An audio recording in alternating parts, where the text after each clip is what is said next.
Okay, we're going to get started. Hi, everybody. I'm Rachel Abrahams. I'm a program officer here at the AVI Foundation. I want to thank you for joining us this afternoon, taking some time to learn together with us.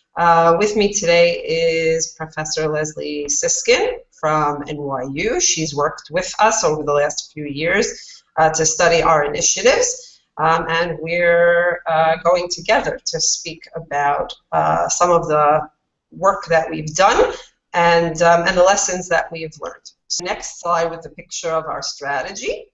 In the middle you can see thinking about a move at about 150 established schools by the time AVI closes in end of 2019. That's what we are hoping to accomplish. At the same time, we wanted to fund the opening of about 10 new schools. I would say that's becoming more unlikely that we will reach the number 10. We've supported about 5 up until now. I'm not sure that there are more on the horizon as of yet.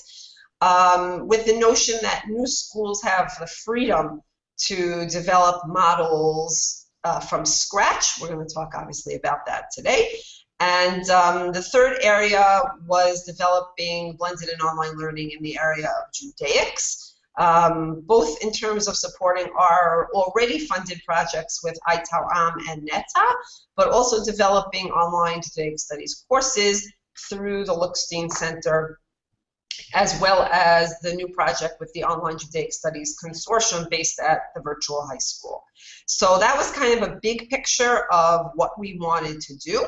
I'm going to stop for 1 second now that the slides are up and remind people that you can submit questions in the box below the video that you're seeing on your page. There's a box below. You can submit either questions or comments, or if you're having any technical difficulties, let us know in that box. Someone is monitoring them as they come in. Now back to the slides.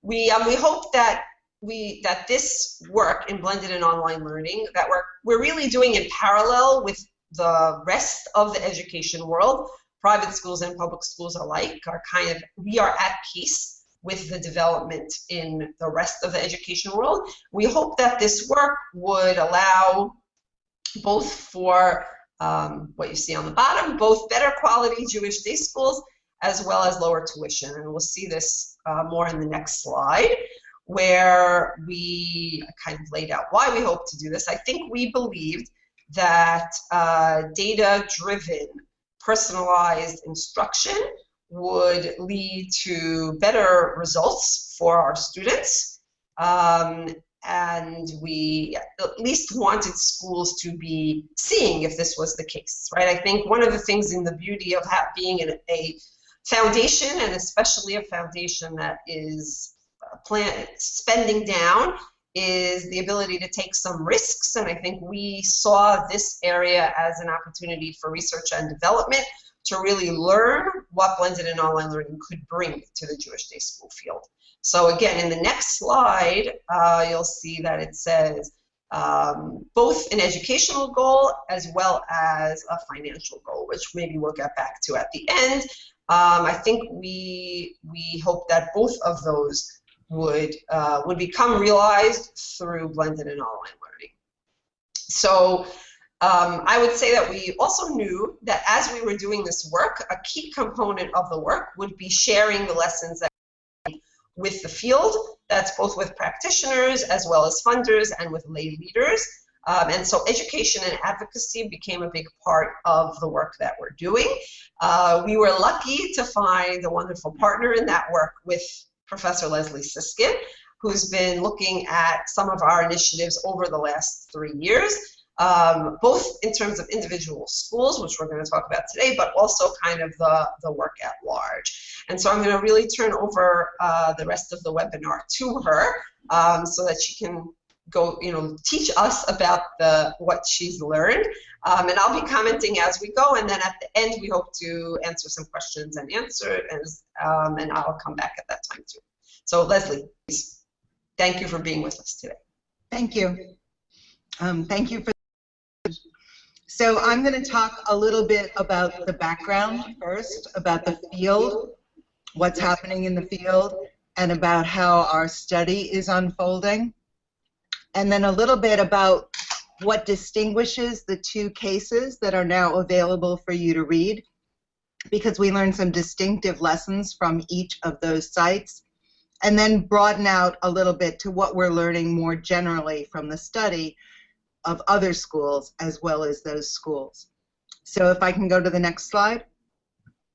I want to start out by just giving us a definition of what blended learning is, although there's a lot of uncertainty about how people define it and how people implement it. The most popular definition right now is one that comes out of the Christensen Institute, that blended learning is a formal education program in which a student learns, at least in part through online learning, with some element of student control over time, place, path, and/or pace, at least in part in a supervised brick and mortar location, like a school, which distinguishes this from virtual schooling, at-home schooling. And the modalities along each student's learning path within a course or subject are connected to provide an integrated learning experience. And that last component was added more recently in the Christensen definition, and it's part of what distinguishes blended learning from technology-enhanced learning.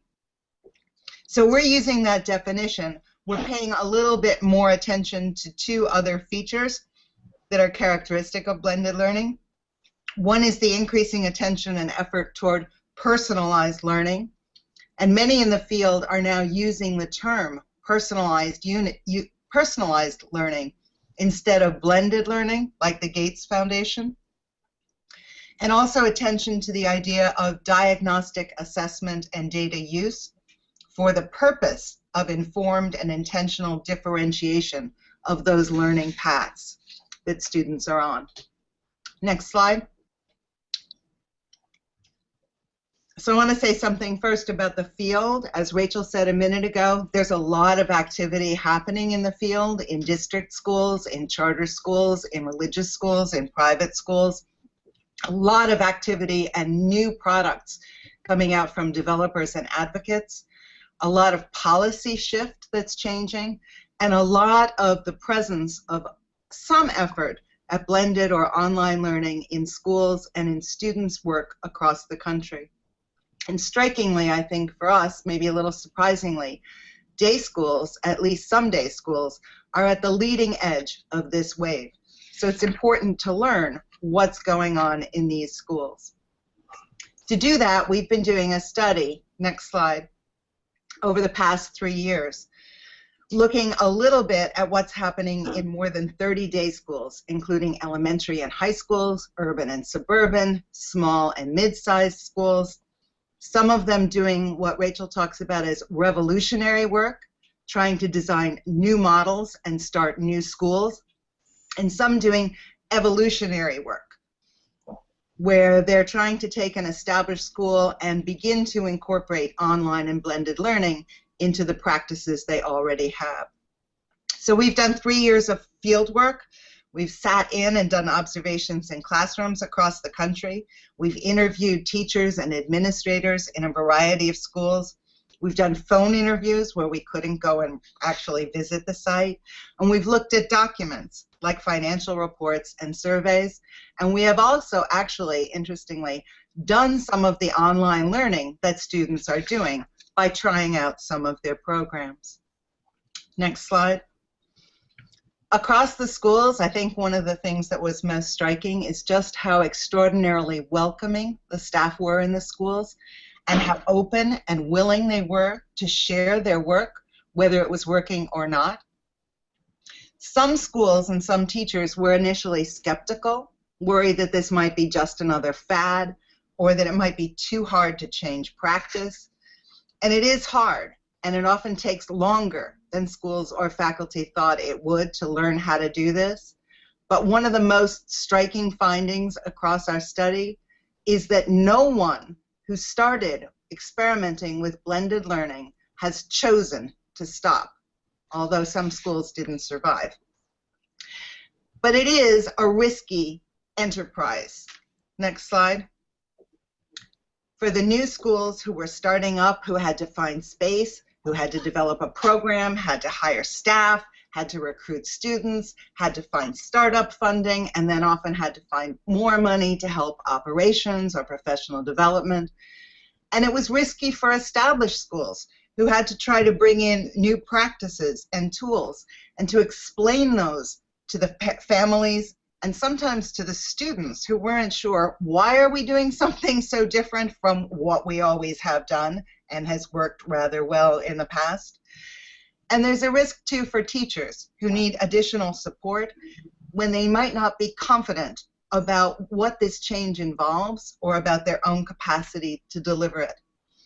And some of these risks we saw play out when things didn't work according to plan, when the Wi-Fi service went down or was inadequate, when 6 classes wanted to show video at the same time, when a program that a school chose didn't work out, when students resisted and said this is not the way we should learn, or teachers were reluctant.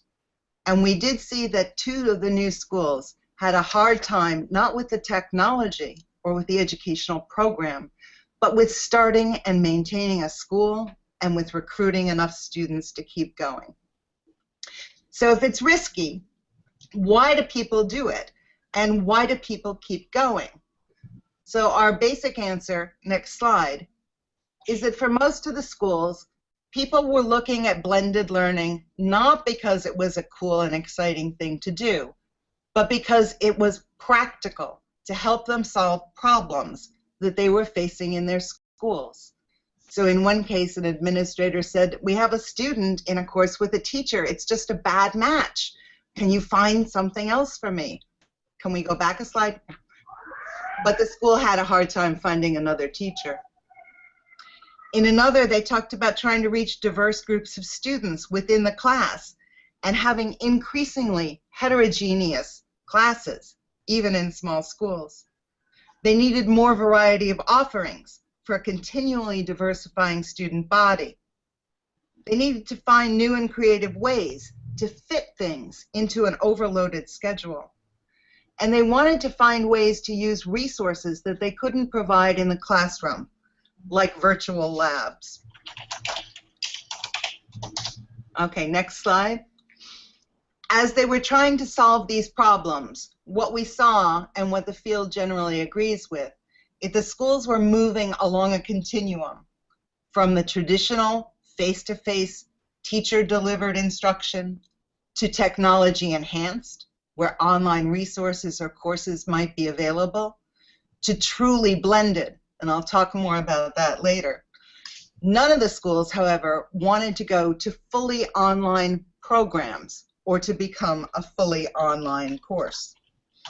So most of the schools are either somewhere between technology enhanced or moving toward truly blended. But this is definitely a process, and in every school that we're in, it's a work in progress.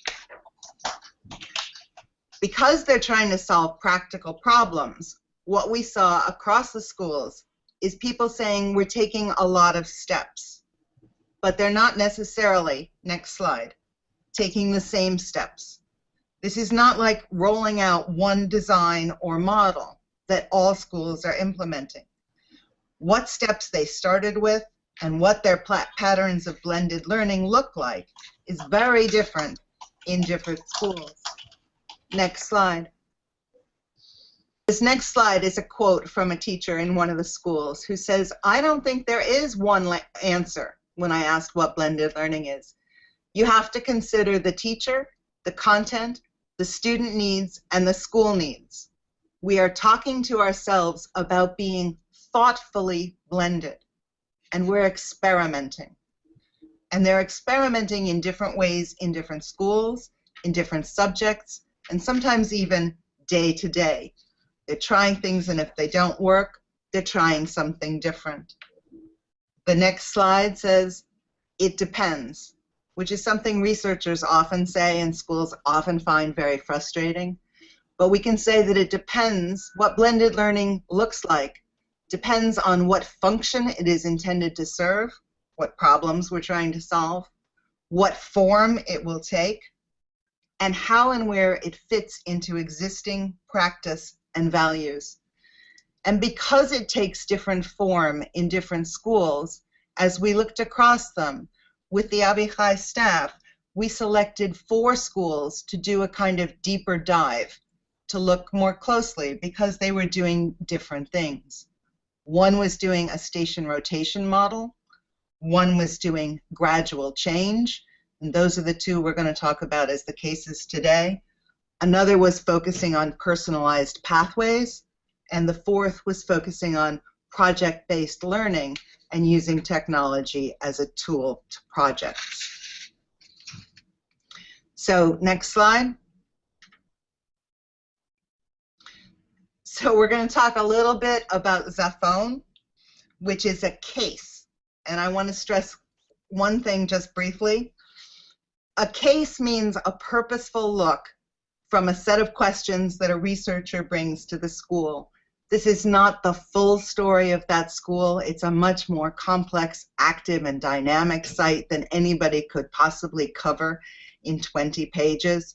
So a case study is a partial story, but it's still something that we can learn from. And because it's a partial story and not an accurate reflection of a real school, that's one of the reasons why we observe the norms of confidentiality, and we give this school a fictitious name. So what is the case of Zafone? Zafone is a new school that started up.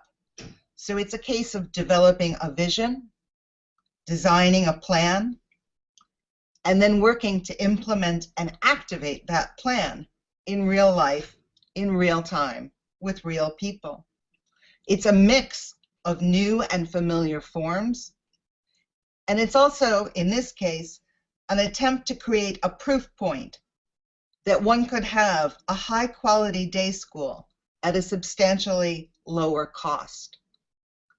The other distinguishing feature about Zafone is the serious investment they made in data use for guiding instruction. So what do we learn from Zafone? I'm not going to talk a lot about the specifics of what's in the case.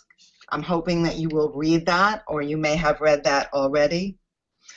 But let me just highlight a couple of the lessons that I think we learned from them.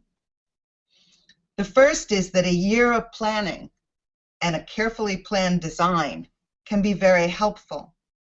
Although once they got into implementation, into real time and real people, they found that they needed to do some tweaking. Most of what that school implemented was what the design had intended for them to do. A second lesson we learned was that an active and committed board can help to bring in additional resources, to get publicity for the school, to recruit students, and to give a kind of support and confidence to the school. Lesson 3 is that teacher candidates are not hard to find, but selecting and supporting them is key and is not always easy. Fourth is this is a school that began with a station rotation model.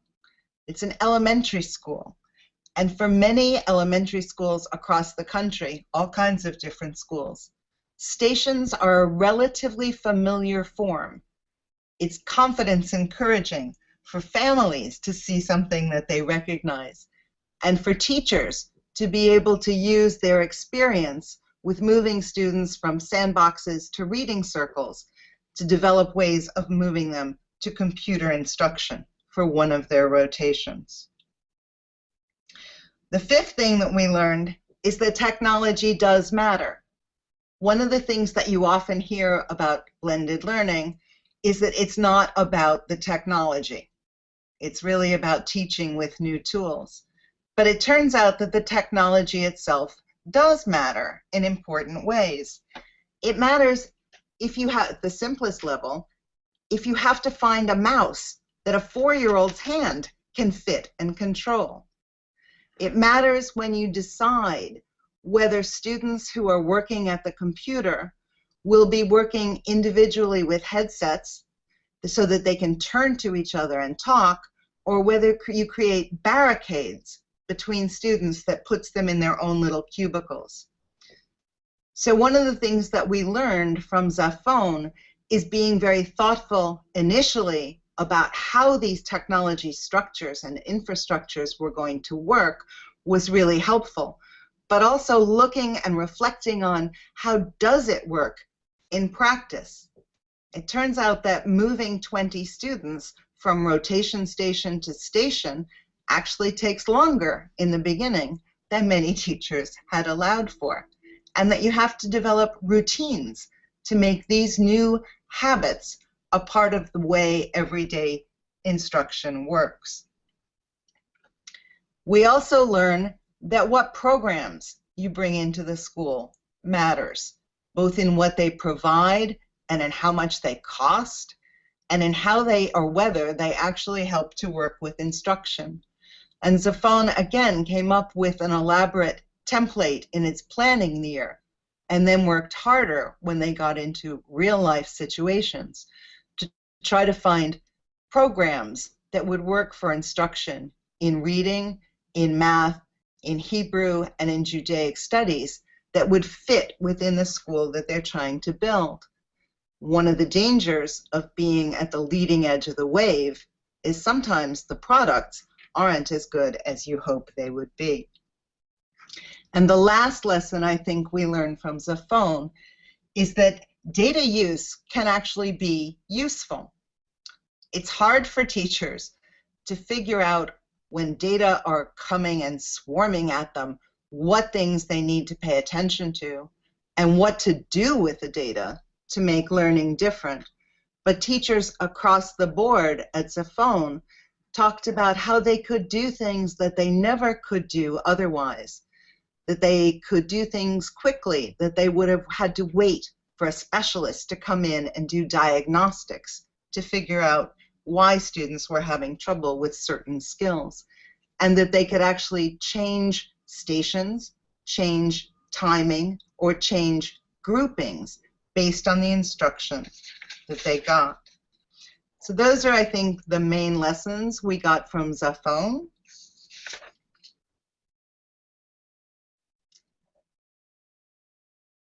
That's case one. Case two is a very different kind of case. Ma'arav is an established school, supporting and seeing through a gradual change in its existing facility and faculty. They're trying to figure out how to build on strengths, and they are a strong school to start with. How to expand their capacity without increasing costs. How to build learning communities inside their schools. It's less about having a grand plan in the beginning and more about working with what you have and working toward what you need. But working with what you have takes knowing what you have and knowing who you have. So one of the things that we learned from Ma'arav is that the school discovered early adopters in some sometimes surprising places. They were not necessarily new teachers or young teachers or general studies teachers. They were teachers who were trying to improve their practice or deal with a problem and thought technology would be helpful.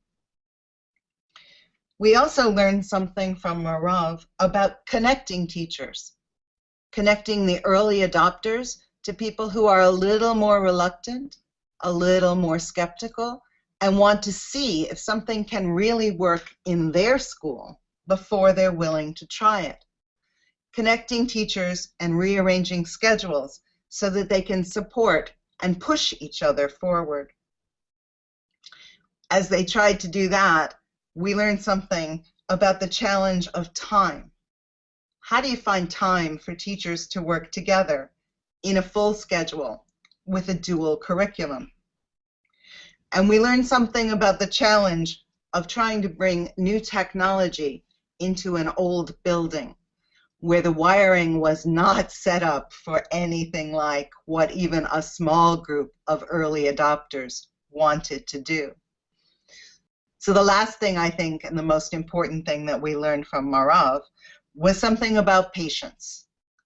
That if you're trying to encourage teachers, but not punish teachers or mandate change, it takes a little bit of time to get it started, to get it growing, but then it builds up speed and it builds up momentum.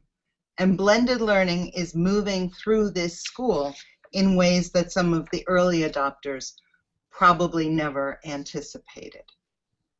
So those are the two kind of distinctive cases that I hope you'll read that have very different kinds of lessons to offer. But I also wanted to say something about what those lessons look like and how they generalize across the broader study. Because one of the things that was an important finding was that even though schools were taking different steps and dealing with different problems and adopting different and distinctive designs, they were surprisingly consistent in what they thought they were moving toward, what they thought a truly blended school would look like, and what they wanted to become. And as we talked to people across the schools, in both the case study deep dive schools and in the shorter visits with more schools, we identified 8 elements that the teachers and the school administrators shared as things they saw as key components or elements of truly blended schools. So I'm just going to read you the list of what these elements are. And again, these are drawn from what people in more than 30 day schools across the country told us were the characteristics of blended learning that they aspired toward. Not necessarily that they had them all in place, but they were moving toward them. First is increased content opportunities.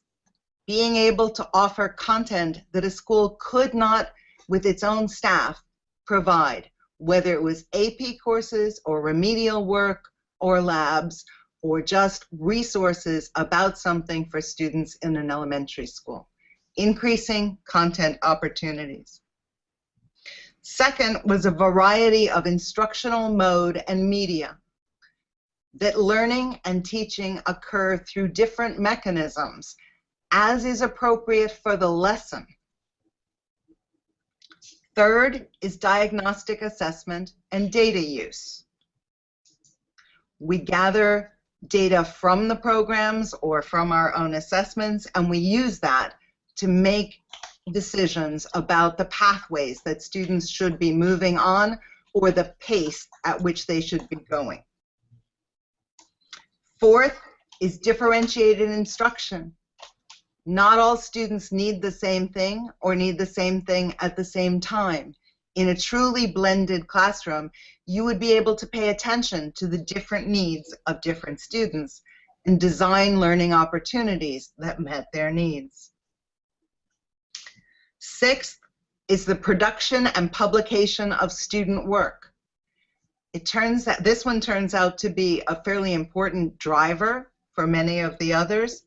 The idea that instead of just creating homework or an assignment that gets turned into the teacher, students share their work with other students, with a wider audience, sometimes even with a real-life audience, a government agency, or producing a video for YouTube that can go out to a wider public.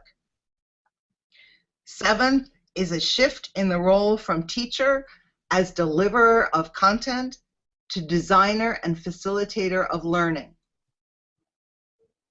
That's something that a lot of people are familiar with as a goal, and they think that in a truly blended situation, that will be easier to do with the new tools.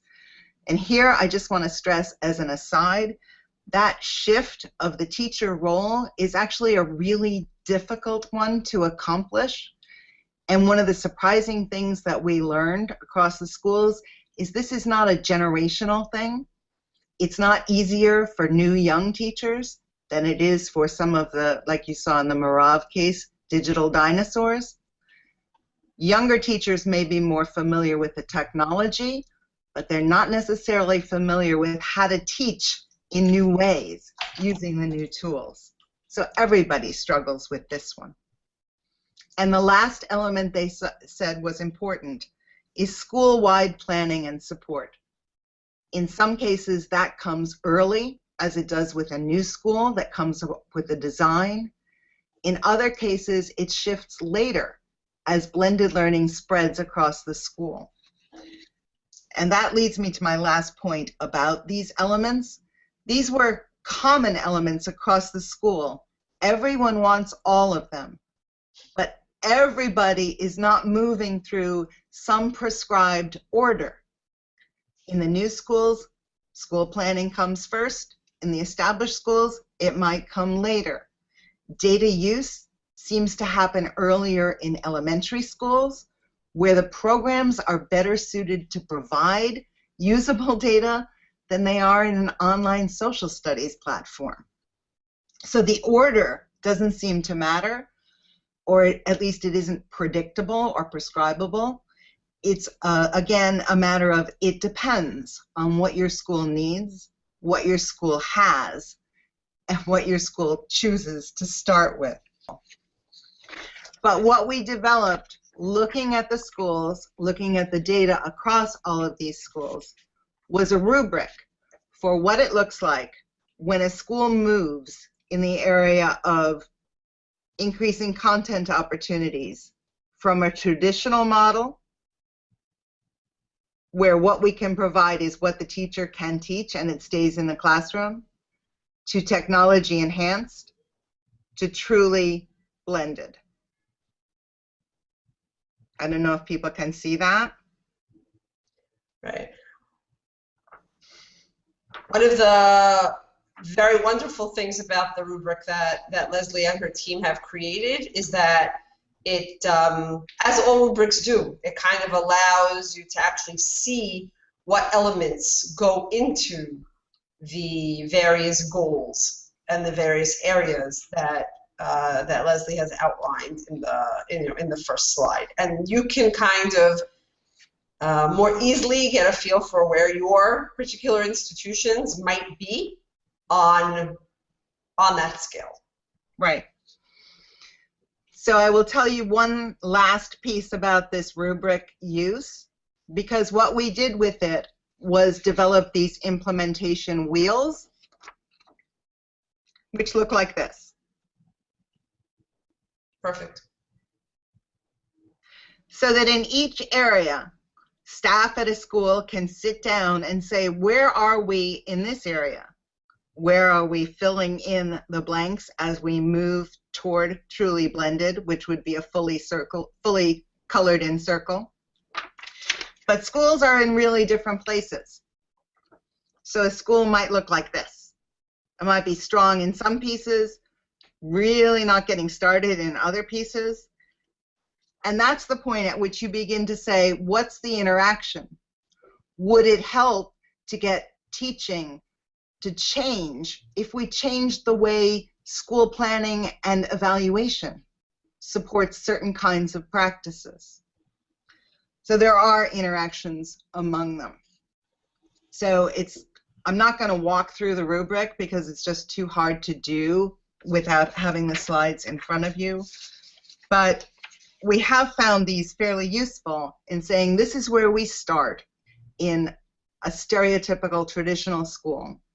This is where we would end up in a truly blended school. And where are we on this continuum?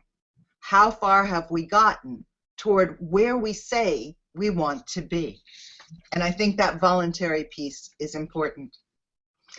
So the very last slide, I've talked about what blended learning is and what's in common across these schools, is to just show you a postcard from 1910, an image of what education might look like in the 21st century, when students are plugged in to their headphones, all listening alone as wired-in information is being delivered into their brains. And across the schools, we did not see anything that looked like that or hear anything that sounded like that as an aspiration. There's wide agreement on what blended learning is not. It is not about plugging in students. It is not about replacing or displacing teachers. It is about finding the most productive mix of the teaching and the tools to let students learn what we think they need to learn to survive and be successful in the 21st century. My image is not one of plugged-in people in a factory of school. So that's the end of the slides. That's kind of the end of the lesson, what we learned from the schools. So Rachel, I don't know if you have questions. No, we have some questions already coming in. I think I just want to add one kind of the lens that that I bring to the work. Also, have been graciously hosted at many of the schools that are doing this work, and having learned quite a bit over the last 4 to 5 years about school change in any area, not just in the area of blended learning.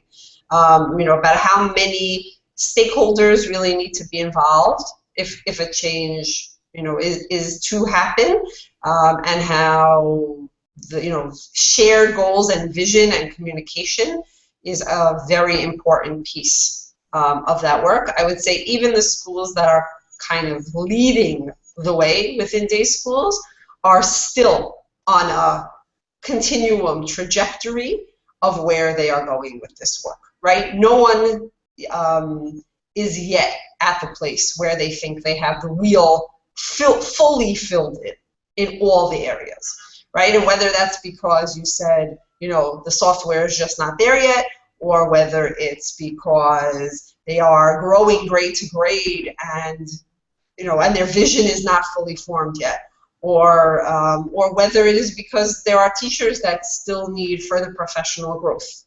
All of them are still on this journey. But I think what's striking is what you said at the very beginning, is that no one seems to be stepping off the journey. Right. Everyone seems to feel that there is value in the model and in working towards that goal. So I think that's very exciting. We're going to continue to assist schools and additional schools in trying to get there, and continue to share what we're learning with with the field. So so that's great. Okay, great. So we have 1 or 2 questions. We can try to tackle those. Maybe the first one. So somebody asked, what were some specific examples of improved learning through blended learning in these case studies? So I think, Leslie, you can answer that, and maybe then I'll talk about learning overall. Okay. So I can say something about one of the more dramatic examples, I think, that I saw of improved learning that I didn't believe was going to happen.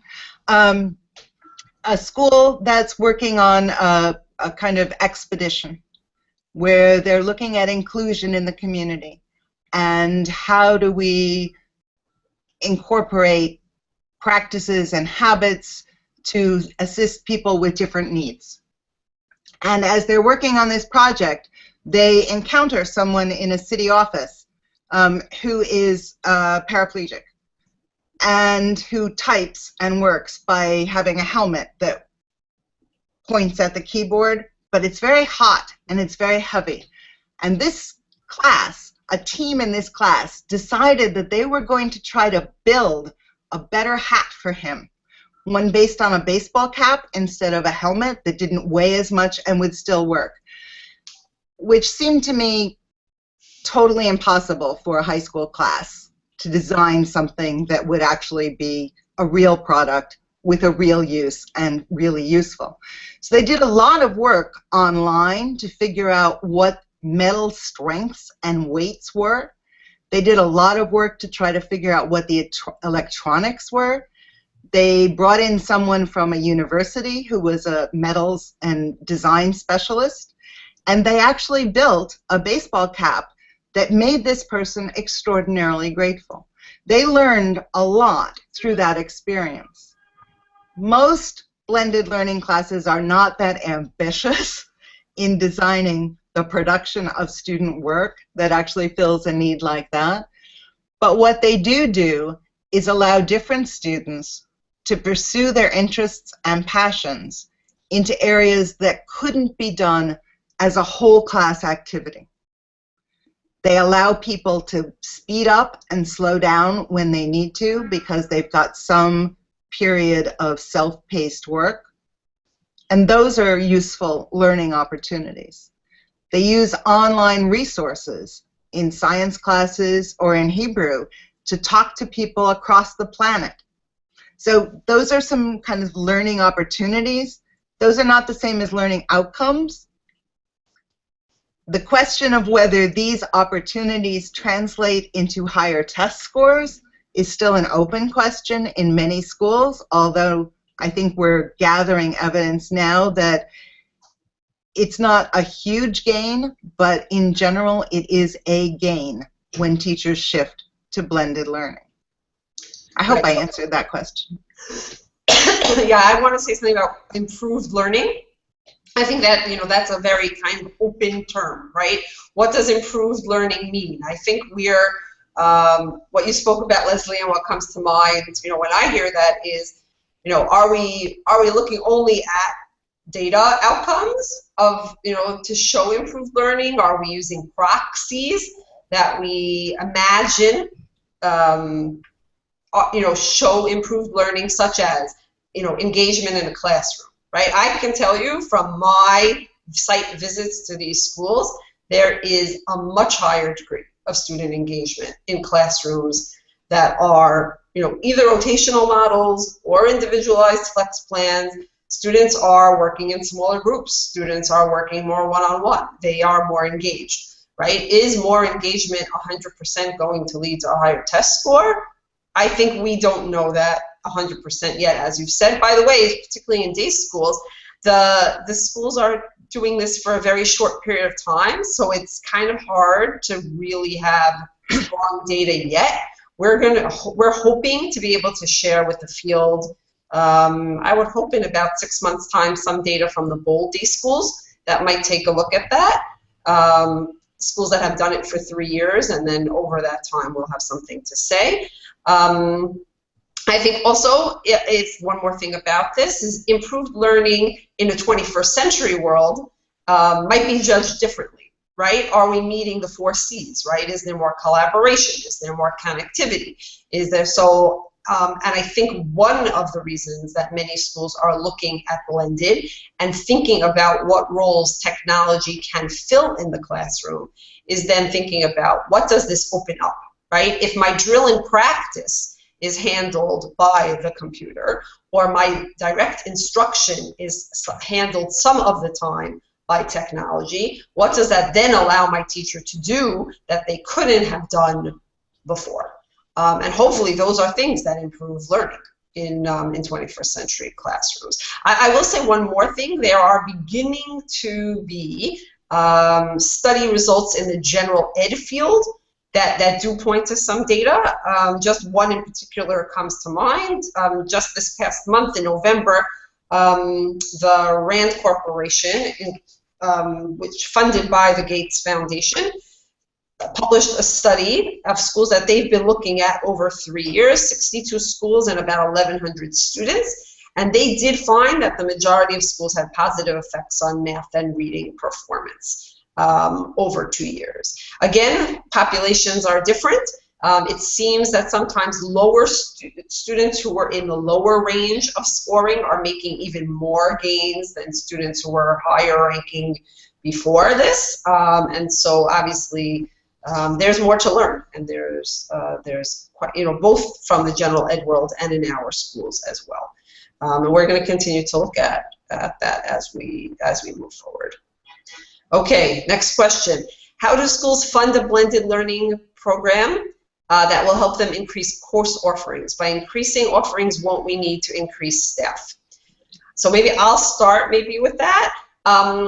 So I think, again, we have to kind of differentiate between online learning and blended learning, and also the notion of different, like, age grades, right? So in a high school, a middle school, or a high school setting, a school might look to purely online learning to provide courses that they are not able to provide. And then they do not need necessarily a teacher in their school. The teacher comes from the online school course that you are using.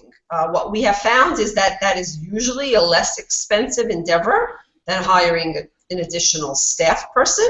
One of the reasons we are looking at this in Judaic studies is for exactly that reason. Whether you choose a teacher from the Lookstein program who teaches your students along with students of another school perhaps, or you join a consortium where you provide a teacher to teach students in other schools, and thereby you gain access to courses from other day schools that are being developed by teachers in like schools. The financial models are, for the most part, less expensive than having to hire a faculty person to teach what would likely be a small section in your own school if it's a course that you're not offering. So that's how schools are tending to look at this. In terms of blended, for the most part, people are using, and some, by the way, I should say, even with online courses, there does often need to be a facilitator on site to make sure that the student is doing the course, fulfilling the obligations, moving through the work. There needs to be someone who's kind of checking in on them, but not someone who's necessarily trained in that subject matter to deliver the course itself. Blended is not being used as much to increase course offerings. At this point, it's really being used more to create, as we spoke about, data-driven personalized learning within larger classrooms, because it's then a mix of your teacher who's already in the room and technology-driven instruction as well. Leslie, you want to add anything? Yeah, and it's hard without the slides in front, but the characteristic that was identified was increased content offerings rather than necessarily increased course offerings, because that included more of the elementary interests as well as the high schools. But we did see, for example, we saw a high school where a student wanted to take an advanced foreign language course that the school did not have a teacher for. So that student took a fully online course in that subject. In another, we had a small group of students who wanted to do AP physics, while the rest of the group who would have been in physics wanted to do honors physics. One teacher taught both classes in the same space, while the AP students did extra work through an online program, but with a teacher who could support those. In another school, a different school, we saw, with tiny class sizes, we saw earth science, biology, and physics being taught in the same room at the same time by one science teacher. The school could not afford to hire 3, but all of those content areas needed to be covered. We've also seen in some schools where taking an online course, if it's understood as to some degree an elective, like the advanced foreign language, the cost was passed on to the family, because those courses are being offered by the state virtual high school. They're not terribly expensive, so the school didn't have to staff it. Great. Okay. I think probably our last question for today is a question about grading, and have we? I guess it's a question about how grading is impacted by this model. So, Leslie, you answer. Again, that's going to be an "it depends" answer. In schools that are offering a straight online course for students that they're not offering, the grading is often being done by the online provider, and the school just reviews it to make sure that it's reasonable and reasonably accurate. In other cases, the school has its own standards, and they want to do more active supervision because it's a course they do offer, and so they kind of blend the data from the online provider with their own assessments and observations. So it just becomes one more piece of the grade that's assigned. In the elementary schools, like in the case of Zafon, where they're using iReady, grading isn't something that happens at the end of the year. That grade is given by teachers who write anecdotal reports, but assessments happen on an almost daily basis, at least weekly, so students can see how they're doing and keep track and monitor their own progress, and teachers see where their strengths and weaknesses are and can intervene on a regular basis. So there's a lot of formative assessment going on, which is a little bit different from grading. Right, and I would just add kind of parent access to that is something that schools are also kind of navigating, right? How much can parents see of the software itself? How are schools learning to report to parents on the data that they are receiving, right? Both throughout and how, you know, even at a parent-teacher conference, what does it mean to show a parent not just, you know, a grade or a Lexile score even, but really a breakdown of particular skills, especially in younger grades, and you know, growth as opposed to just a grade at the end. Right.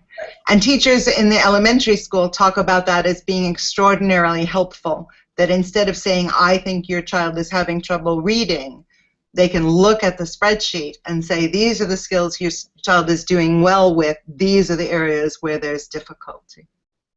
Great. Okay, so we've reached the 2 o'clock hour. I'm just going to thank everyone for joining us today. I'm going to apologize for our little bit of technical difficulties. You should all have received the slide deck by now. If you have questions about those slides in relation to what you heard, or just follow-up questions in general, either for myself or for Professor Siskin, feel free to email us. We're happy to help you further this work in your schools. And we look forward to learning together in the future. So thank you, Leslie. Thank you, everyone. And we'll say good afternoon for today. Thank you. And thank you all for participating. Bye-bye.